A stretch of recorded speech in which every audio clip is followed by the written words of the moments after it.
ভূমিপুত্ররা বারবার জন্মগ্রহণ করব আর এই বঙ্গভূমির সংস্কৃতি সভ্যতা আদর্শকে সমুন্নত রাখব। যারা স্থৈর্যতাবশত লেজুর বৃত্তিবশত আমাদের এই আন্দোলনকে রাজনৈতিক টেক দিতে চায়, আমি তাদেরকে বলতে চাই, আমরা বিভিন্ন পর্যায়ে আলোচনা করেছি। আপনারা অনেকে বলেন আমরা বিগত 15 বছর কোথায় ছিলাম? আমরা তো ভাই আন্দোলন যা করেছি কোন রাজনৈতিক দল দৃশ্যমান আন্দোলন করতে পারেনি। এরপরেও তিনটা নির্বাচনী ইস্তেহারে আমাদের দাবিগুলো থাকার পরেও তার কোনো যথার্থ বাস্তবায়ন হয়নি। আমাদেরকে প্রত্যেকটি সরকার বিমাতা সুলভ আচরণ করেছে এবং তারা সকলে আমাদেরকে আশার মূলা ঝুলিয়েছে, কিন্তু বাস্তবে দৃশ্যমান কোনো পদক্ষেপ দেখিনি। আপনাদেরকে বলতে চাই, রাজনৈতিক দল ব্যতীত একটি গণতান্ত্রিক রাষ্ট্র ব্যবস্থা থাকতে পারে না। আমরা আপনাদেরকে বিশ্বাস করতে চাই, আপনাদের দৃশ্যমান পদক্ষেপ দেখতে চাই।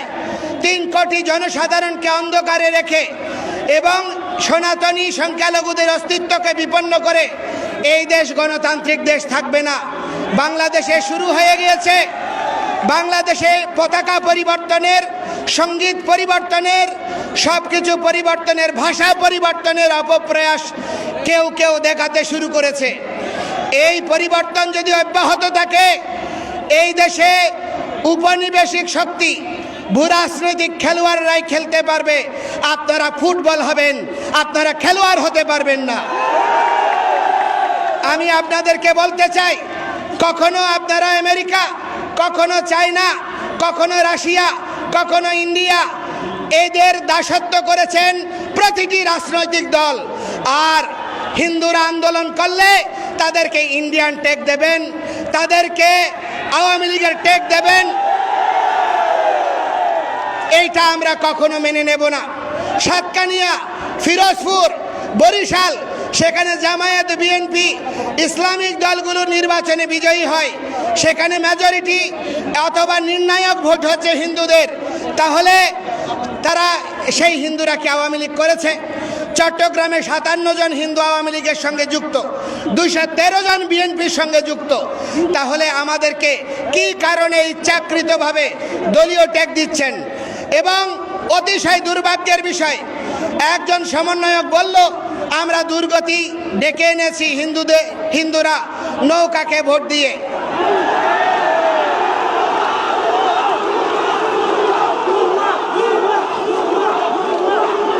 আমরা বলতে চাই ভাই, আমরা বিভিন্ন পর্যায়ে বলেছি বাংলাদেশের প্রেক্ষাপট কিরকম ছিল। জামায়াত ইসলামের মতো একটা ইসলামিক আদর্শিক দলের নেতা হয়েও টাকা দিয়ে ছাত্রলীগের পদ কিনে নিজের পিঠ বাঁচাতে হয়েছে। আজকে যেই সমন্বয়করা বলেছে আমরা নৌকায় ভোট দিয়ে দুর্গতি টেনে এনেছি, আপনারাই তো, আপনি আওয়ামী লীগ নেত্রীর সঙ্গে ছবি তুলে পায়ে কদমবুচি করে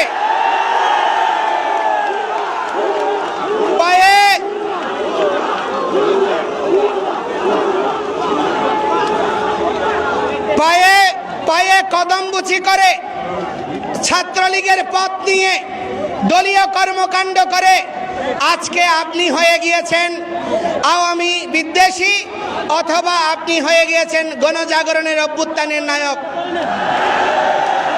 আমরা হিন্দুরা যারা দীর্ঘকাল আওয়ামী লীগের সময়েও প্রত্যক্ষভাবে আপনার আন্দোলন করেছি, মাঠে নিপীড়িত হয়েছি, আমাদেরকে আপনারা আওয়ামী লীগের টেক দেবেন, এই পরিস্থিতি আমরা মেনে নেব না। এবং আমরা এখন থেকে সমস্ত বাংলাদেশের হিন্দুরা ভোটের আগে যারা আমাদের অধিকার নিয়ে, আমাদের দাবি নিয়ে কাজ করবেন, আমরা সমন্বিতভাবে তাদেরকে ভোট দেব। কোন দলের লেজুর বৃত্তি আমরা হিন্দুরা কেউ করব না। যারা হিন্দু নামে করতে চাইবে তাদেরকে আমরা সামাজিকভাবে বর্জন করব। এবং আমি বলতে চাই, আজকে একটা জিনিস দেখুন, আমাদের নিপীড়নের ইতিহাস। বাংলাদেশের চা শ্রমিকদের যে বেতন, তার চেয়েও কম বেতন হচ্ছে সংস্কৃত টোলের। 178 টাকা না 79 টাকা। এই টাকা দিয়ে কি দেশ চলে? এই টাকা দিয়ে পরিবার চলে? অথচ আমাদের সংস্কৃত টোলগুলোকে ধ্বংস করা হয়েছে। কিন্তু পাশাপাশি আমরা এটাকে মন্দ বলবো না, ইসলামিক শিক্ষা ব্যবস্থাগুলো বিকশিত হচ্ছে। মাদ্রাসা শিক্ষাকে মাস্টার্সের সমমান দেওয়া হয়েছে। বৃহত্তর জনগোষ্ঠীকে রাষ্ট্রযন্ত্রের অংশ করা হয়েছে। এটাকে আমরা বিরোধিতা করি না, কিন্তু ওইটাকে সমর্থন করি মানে এই নয় আমি আমার অধিকার পরিত্যাগ করব। সুতরাং সংস্কৃত এবং পালির অধিকার, এই বোর্ডগুলোকে যথার্থ বাস্তবায়ন করে রাষ্ট্রযন্ত্রে আমাদের নৈতিক অধিকার, বেঁচে থাকার অধিকারকে মেনে নিতে হবে। আর আমি আপনাদেরকে একটি কথা বলতে চাই, দুর্গাপূজা এসেছে। আমার কাছে বিভিন্ন পর্যায় থেকে আমি তথ্য পাচ্ছি, এই দুর্গাপূজা নিয়ে আরেকটা রক্তাক্ত 21-এর ফয়তারা করছে বিভিন্ন রাজনৈতিক গোষ্ঠী।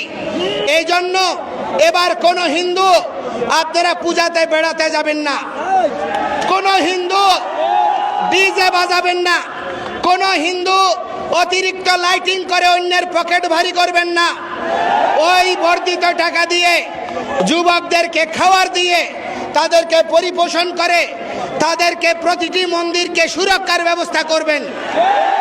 এবং আপনাদেরকে বলতে চাই যে এই এবারের পূজায় কোনো পূজা মণ্ডপ যেন ক্ষতিগ্রস্ত না হয়। প্রতিটি হিন্দু নরনারী দ্বিতীয়বার যেন বলতে না হয়। আপনারা সংযুক্তভাবে পালাক্রমে পাহারা দেবেন এবং প্রতিটি পূজা মণ্ডপে অবশ্যই সিসি ক্যামেরা লাগাবেন। এবং আপনারা এই সিসি ক্যামেরা লাগাবেন তো? আপনারা লাগাবেন। এবং আপনাদেরকে অনুরোধ করব যে আমাদের যে 8 দফা দাবি, এই 8 দফা দাবি দুর্গাপূজার ছুটি এবং ক্ষতিগ্রস্তদের পুনর্বাসন এবং বিচারের জন্য অবশ্যই দ্রুততার সাথে দুর্গাপূজার আগে দৃশ্যমান ঘোষণা চাই। আর বাকি যে দাবিগুলো রয়েছে সেগুলো নিয়ে কমিশন এবং পর্যালোচনাগুলো করার শুরুর ঘোষণা চাই। এই অবস্থায় আমরা যদি এটি না হয়, আমরা এই আন্দোলনের মাঠ ছাড়ব না। আমরা দুর্গাপূজা বিজয়া দশমীর পরের শনিবার, অর্থাৎ দুর্গাপূজার 10 দিন পরে প্রথম সপ্তাহের পরে যে শনিবার হবে, সেই শনিবার বিকালে আমরা লালদিঘি মাঠে চট্টগ্রামে মহাসমাবেশ আহ্বান করছি। এবং সেখান থেকে প্রতিটি বিভাগীয় শহরে মহাসমাবেশ হবে। এর মধ্যে প্রতিটি জেলা উপজেলায় সমন্বয় সভা হবে এবং পরবর্তীতে আমরা সম্মিলিতভাবে সারা বাংলাদেশের প্রতিটি হিন্দু নরনারী আমরা রাজধানী অভিমুখে আসব। সুতরাং আমাদেরকে কোনোভাবে দমিয়ে রাখা যাবে না। আমরা আপনাদেরকে বলতে চাই যে আমরা বর্তমান সরকারের মাননীয় উপদেষ্টা, উনি নোবেল বিজয়ী, আমাদের চট্টগ্রামের গৌরব। বাংলাদেশকে আপনি অনেক পৃথিবীতে আপনি পরিচিত করেছেন। আপনার কৃতিত্বের জন্য আমরা ধন্যবাদ, কৃতজ্ঞতা জানাই, গর্ববোধ করি। আমাদের উপদেষ্টা পরিষদে অনেক গুণী ব্যক্তিরা আছেন, আমরা আপনাদেরকে প্রশংসা করি। কিন্তু আপনার কাছে আমি বলতে চাই, সারা পৃথিবীতে শান্তির বাতাস বয়েছেন, শান্তিতে নোবেল পেয়েছেন, কিন্তু বাংলাদেশি সংখ্যালঘুরা যদি নিরাপদ না থাকে, এই শান্তি স্থায়ীভাবে বিপন্ন হবে। কারণ এই দেশ সাম্প্রদায়িক রাষ্ট্রে পরিণত হবে এবং এই দেশের রাজনীতি আস্থা করে নিক্ষেপিত হবে। এই জন্য গণতন্ত্রের জন্য, সহাবস্থানের জন্য, প্রতিটি ধর্মাবলম্বীর বেঁচে থাকার, প্রতিটি সংস্কৃতির মানুষের বেঁচে থাকার অধিকারকে আপনি সমুন্নত করার দৃশ্যমান উদ্যোগ গ্রহণ করুন।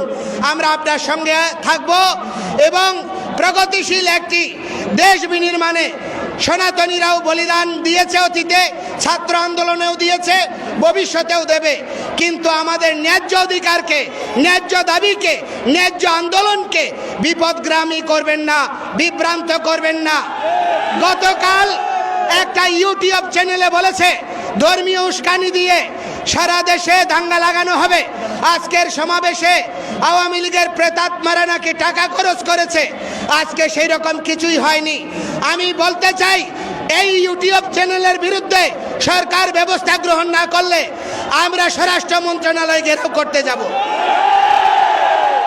আপনাদেরকে পরিশেষে অনুরোধ করব, ঐতিহাসিক শঙ্করনিধি মন্দির এটি ওয়ারিতে রয়েছে, আমাদের ঐতিহ্যের স্মারক, সেটি দখল করা হচ্ছে ভূমিদস্যুরা।